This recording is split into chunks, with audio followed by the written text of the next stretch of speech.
Efendim dilcikte sarkma varsa, boğazında şişme varsa, bademcikte de büyüme varsa, sinüs varsa, bu tür rahatsızlığı olanlar için yani felaket değil, çok kolay aslında. Afrika ıtırı.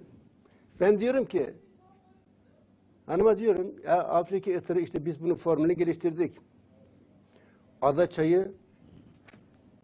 çayı, şifalı ada çayı. Ada çayının yaprağının ekstraktı, ekinezya ekstraktı, ıtır ekstraktı gibi 19 çeşit bitkinin ekstraktından oluşan bir formülümüz var. Kullan 6 hafta, horlamadan sen de kurtul, ben de rahat uyuyayım. Evet. Yani insanlarımız maalesef ne oluyor? Herhangi bir rahatsızlıktan dolayı bir ürünü kullanıyor. Bir hafta iyileştim mi? Tamam. İkinci hafta ben iyileştim. Bir daha kullanmıyor. Rahatsızlık tamamen iyileşene kadar devam etmek gerekir. Horlamadan kişi kurtuldu diyelim. 6 hafta daha devam etmesi gerekir. Bir haftada horlamadan kurtuluyor. Ben iyileştim. Hemen bırakıyor.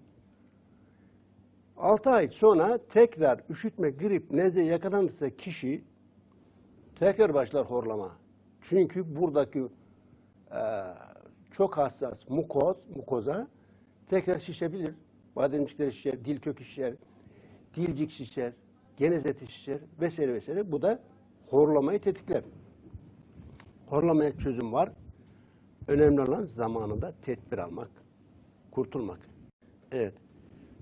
Horlayan insanların içinde nedir? Itır forte, horlama. Eğer sinüzitten dolayı ve geniz eti büyümüşse, iltihaplanmışsa, geniz etinden dolayı uyuyamıyorsa, horluyorsa, horlama rahatsızlığı için ıtır forte.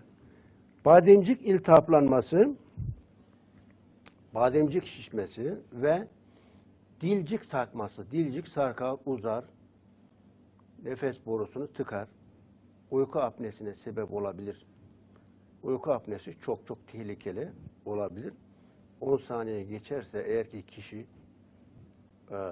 nefes alamazsa beyine oksijen akışı azalacağı için beyindeki bazı hücreler ölebilir. Hatta 20 saniye geçebilirse tehlikeli, daha tehlikeli olabilir yani. Bu nedenle horlama, uyku apnesi gibi rahatsızların tedavi edilmesi şart.